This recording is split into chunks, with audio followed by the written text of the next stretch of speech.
दरम्यान आज राज्य मंत्रिमंडळाची बैठक पार पडली आणि या मंत्रिमंडळाच्या बैठकीत घमासान झाल्याचं ऐकिवात येत आहे। या बैठकीत आणि त्यानंतर झालेल्या शिवसेना मंत्र्यांच्या बैठकीत निधी वाटपावरनं मानपमान नाट्य रंगलं। राज्य मंत्रिमंडळाच्या बैठकीत आणि शिवसेना मंत्र्यांच्या बैठकीत शिवसेनेच्या मंत्र्यांनी अर्थमंत्री अजित पवार यांच्या खात्याकडनं होत असलेल्या निधी वाटपाविषयी नाराजी व्यक्त केली आहे। अजित पवारांनी निधी वाटपात शिवसेना मंत्र्यांना सापत्न वागणूक दिल्याची तक्रार थेट मुख्यमंत्र्यांकडे आणि उपमुख्यमंत्री एकनाथ शिंदेंकडे करण्यात आली।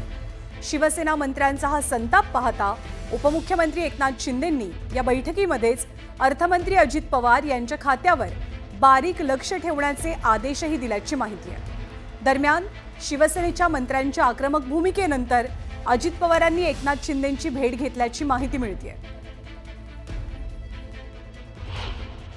अजित पवार यांना देखील आपण बोलवलं गेलं होतं, त्या संदर्भात काय नेमकी बैठक झाली आहे? नाही, आपल्या शिवसेनेच्या मंत्र्यांची रेग्युलर बैठक झालेली आहे। त्यामध्ये आढावा आता समोर आता निवडणुका आहेत या संदर्भात देखील चर्चा झाली। स्थानिक स्वराज्य संस्थांच्या त्या जिल्ह्यातल्या पालकमंत्र्यांच्या बरोबर त्या भागातल्या निवडणुकांच्या बाबतीमध्ये नियोजनाच्या बाबतीमध्ये बैठक झालेली आहे। या सगळ्या संदर्भातल्या बातम्या मात्र माध्यमांमध्ये वेगळ्या येताना पाहायला मिळतात। तुमच्या अर्थ खात्यावरती वॉच ठेवायला सांगितलेलं आता ठेवा ना, त्यांनी पण ठेव। ज्यांना कुणाला वॉच ठेवायचा आहे त्या सगळ्यांना वॉच ठेवण्याचा अधिकार आहे, त्यांचं सगळ्यांचं स्वागत। आणि आज बारामतीमध्ये एका महत्त्वाच्या निवडणुकीची मतमोजणी पार पडतेय। ही मतमोजणी आहे माळेगाव सहकारी साखर कारखान्याची। कारण या कारखान्याच्या निवडणुकीमध्ये पवार काका पुतण्याची युती टळल्याची कबुली स्वतः अजित पवारांनी दिली आहे। त्यामुळे चर्चांना उधाण आलंय। घडलं असं आहे की बारामतीच्या माळेगाव सहकारी साखर कारखान्याची निवडणूक अजित पवारांनी प्रतिष्ठेची बनवली। स्वतः उपमुख्यमंत्री अजित पवार यांनी ही निवडणूक लढवली आहे आणि ते जिंकून सुद्धा आल्यात। दादांच्या निळकंठेश्वर पॅनलसमोर तावरे आणि शरद पवारांच्या पॅनलचं आव्हान होतं। तर दुसरीकडे अजित पवारांची शरद पवारांच्या पॅनलमधील उमेदवार शिवाजीराव जगताप यांच्यासोबत चर्चा सुरू होती असं दादांनी सांगितलं।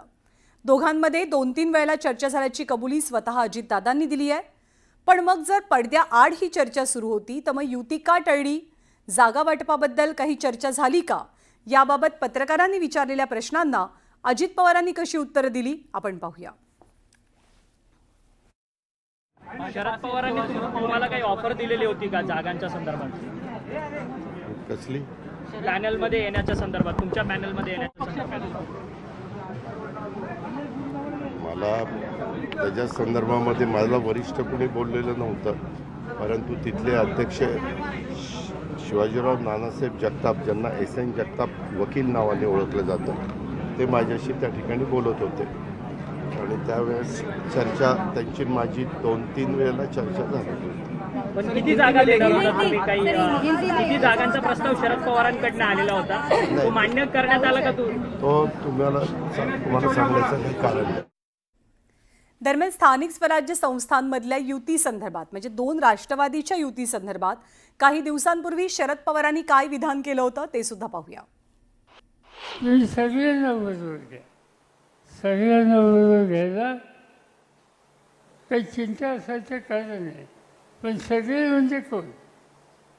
सगळे म्हणजे गांधी, नेहरू, चव्हाण यांचा विचार, फुले शाहू आंबेडकर यांचा विचार, हा जो सगळे म्हणत असेल तसे सगळे मला बांधू आहे। पण सत्याच्यासाठी भाजपबरोबर जाऊन बसायचं ही भूमिका कुणी मांडत असेल तर हा विचार काँग्रेसचा विचार नाही। आणि ज्या माळेगाव सहकारी साखर कारखान्याचं चेअरमन पद मिळवण्यासाठी सगळी चर्चा सुरू आहे, त्या माळेगाव सहकारी साखर कारखान्याच्या निवडणुकीची मतमोजणी सुरू आहे आणि इथे सत्ता राखण्यासाठी किंवा सत्ता आणण्यासाठी सगळं राजकीय वजन अजित पवारांनी खर्ची केलंय।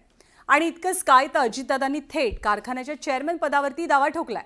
पण अजितदादांनी लढवलेली ही कारखान्याची निवडणूक त्यांचे काका शरद पवारांना काही रुचलेली दिसत नाहीये। कारण पत्रकारांशी अनौपचारिक गप्पा मारताना शरद पवारांनी आपली नाराजी व्यक्त केली।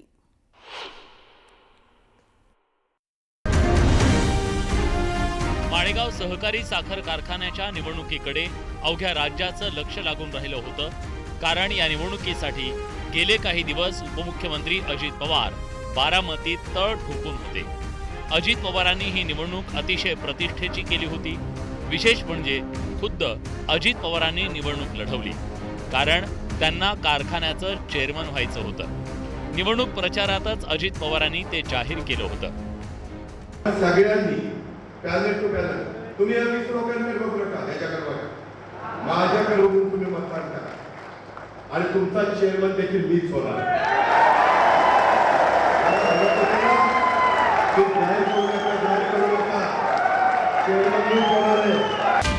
खरं तर अजित पवार यांच्याकडे राज्याच्या अर्थ खात्याची जबाबदारी आहे, तसंच ते राज्याचे उपमुख्यमंत्री आहेत.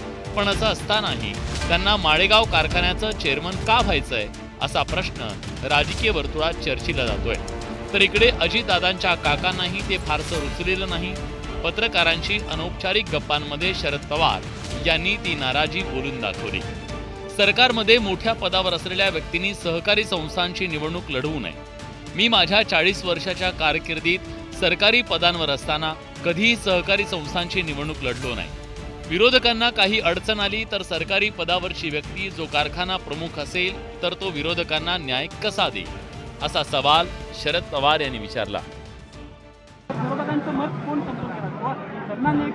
ठीक आहे, तर त्यांचं मत आहे, माझं मत आहे उभं राहायचं. काय म्हणणं तुझं? माळेगाव सहकारी साखर कारखान्याच्या निवडणुकीत अजितदादांच्या पॅनलची लढत पारंपरिक राजकीय विरोधक चंद्रराव तावरेंशी होती. तसंच काका शरद पवारांनी सुद्धा आव्हान उभं केलं. पण अजित पवारांनी या सर्व निवडणुकीत राजकीय अस्त्रांचा वापर करणार असल्याचं जाहीर केलं. सभासद तसे कमीच आहे, आपल्याकडे हजारो कार्यकर्ते, हजारो माझे सहकारी पण आहेत. कोण कुठं आहे, कोण कुठं आहे, कोण कुठं आहे ते बोलत नाही, नाहीतर लगेच अच्छा संयुक्तचा भंग केला. ते काय करायचं ते मी करीन. मी सगळ्या यंत्रणा कामाला लावणार आहे. अजित पवारांनी माळेगावसाठी चांगलाच जोर लावला होता, त्यामुळे निवडणुकीत चुरस वाढली. पण अजित पवारांनी कारखान्याची निवडणूक लढवल्यामुळे पुन्हा एकदा काका पुतण्यात वाद रंगल्याचं पाहायला मिळालं. Bureau report, news 18 Lokmat. सध्या आपल्या राज्यामध्ये हिंदी सक्तीच्या मुद्द्यावरनं राजकीय वातावरण चांगलंच तापलेलं आहे. मनसेनं याविषयी आक्रमक भूमिका घेतली आहे आणि सरकारला घेरण्याचा प्रयत्न केलाय. तर दुसरीकडे सरकारचाच भाग असलेले राज्याचे उपमुख्यमंत्री अजित पवारांनी हिंदी संदर्भातली आपली भूमिका स्पष्ट केल्यावरती अनेकांच्या भुवया उंचावल्या. 1ली ते 4थी हिंदी भाषा शिकवण्याची गरज नाही, आग्रह नाही, असं उपमुख्यमंत्री अजित पवार म्हणतात. एकीकडे सरकारनं शैक्षणिक धोरणाचा आधार घेत प्राथमिक शाळेत 3री भाषा शिकवली जाईल असा GR काढलाय. तर दुसरीकडे महायुती सरकारचे उपमुख्यमंत्री अजित पवार असं म्हणतात की प्राथमिक शाळेतल्या विद्यार्थ्यांवरती हिंदीचा भार नको, 1लीपासनं हिंदी सक्ती नको. अजित पवार नेमकं काय म्हणाले आपण पाहूया. काल मुख्यमंत्र्यांनी मीटिंग घेतली. मला असं वाटतं की 1ली, 2री, 3री, 4थीमध्ये हिंदी असू नये. 1ली, 2री, 3री, 4थीमध्ये हिंदी असू नये. 5वीपासून हिंदी असावं. 1लीपासून मराठी त्यांना शिकवावं. मराठी लिहिता वाचता त्यांना यावं. आता आपण 1लीपासून सेमी इंग्रजी पण सुरू केलेलं आहे. साधारण वेगवेगळ्या क्षेत्रातल्या मान्यवरांचं पण मत असंच येतं की भाषा कुठली शिकू नये ह्या मताची कुणीच नाही, परंतु फर्स्ट स्टँडर्डमध्ये त्या मुलांच्यावर खूप काही वेगवेगळ्या प्रकारचं बर्डन टाकणं हे योग्य नाही.